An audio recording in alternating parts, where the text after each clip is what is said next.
Professor Bouzarovsky, the European Commission has been increasing its attention to energy poverty in the last years.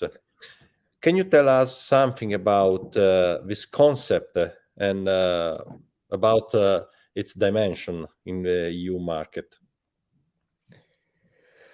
So generally, we understand, at least in the expert literature, as energy poverty as a condition that describes a household's inability to secure an adequate level of energy services in the home. So to secure the energy it needs in the home.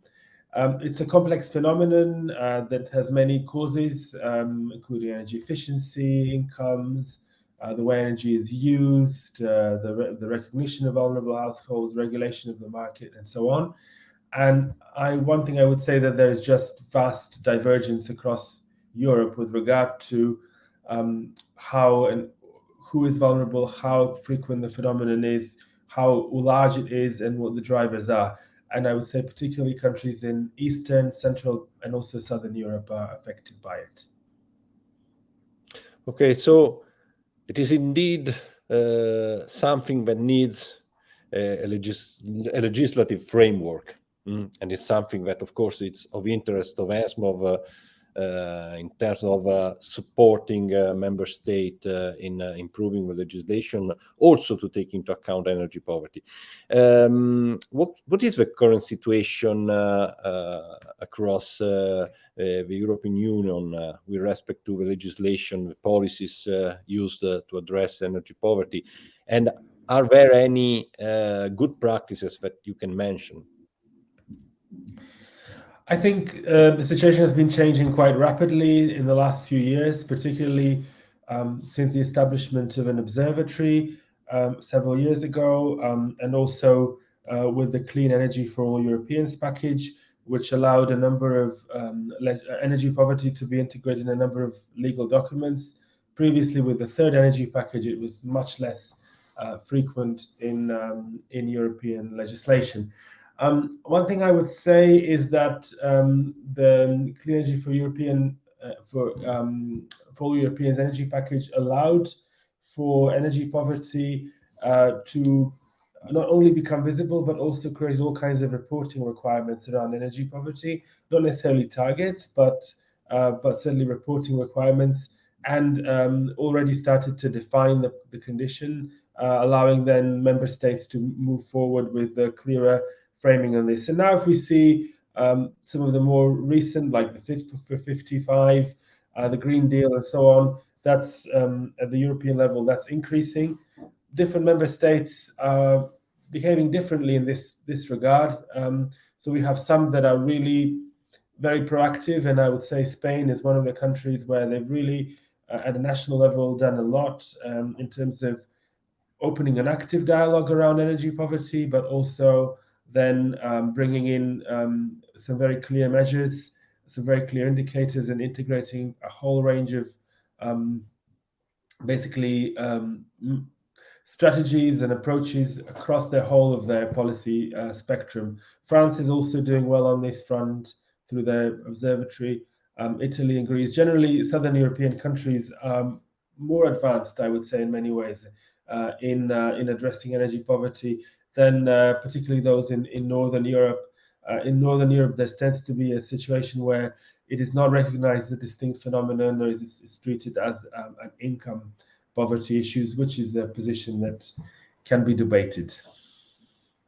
Okay, so there is a lot to be done, of course, but at least there are some good practices from which the other member states can start in order to begin this journey. What are the changes in policies that, in your opinion, are needed to better address energy poverty? Well, I mean, here we're entering the domain of politics more than anything else, because it's a political it's a question of what kind of political priorities you give to this issue, and how and who you feel is deserving of support. I do think there is one measure that I think I'm surprised that the European Commission hasn't proposed, and I think it is within the European Commission's remit to do so, and that's the banning of disconnections during winter, which we know is a harmful practice for consumers that creates also problems with the market, but also is problematic in many other ways. So we have some disconnection bans in some member states, but not all. And I think generally, given the mandate of the European Union, that's something that really should happen. There shouldn't be anyone going cold in winter as a result of being unable to pay their bill. So that would be the first thing. I think more broadly, where things are moving now, there's a lot of support for renovation, which is good, but I think that the renovation has to take place in the residential sector with more challenging situations where we know there are vulnerabilities. And I think where we don't have enough tools and policies is really on how to work with people, with residents, with those who are vulnerable, and how to enable not just a building, but also a people-centered policy around energy poverty. Yeah, I think people is key in addressing energy poverty, and not only people involved in the energy poverty phenomenon, of course. Finally, you are the chair of the Engager Action. Yes. Can you tell us something about it, and also how you think that the ENSMOV project can help in this direction? Yeah, so Engager is basically funded by COS, which is the European Cooperation in Science and Technology, and it's the largest forum for knowledge exchange, discussion, scientific research, and so on around energy poverty. And it has more than 200 members from across Europe, and these are scientists, researchers, but also practitioners and policymakers, people from the business sector, and so on. So I think what would be Engager will formally go on until next year, and then we're thinking about modalities and how that can continue to function.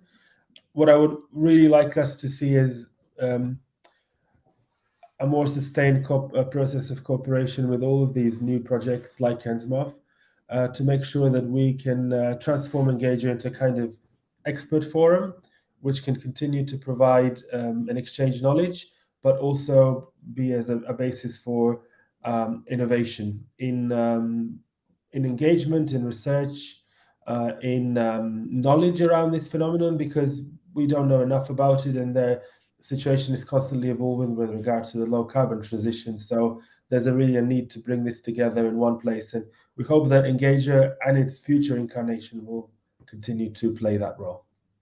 Okay, well, we will be glad to cooperate with you and also with the other stakeholders at the European level and on member states trying to address energy poverty.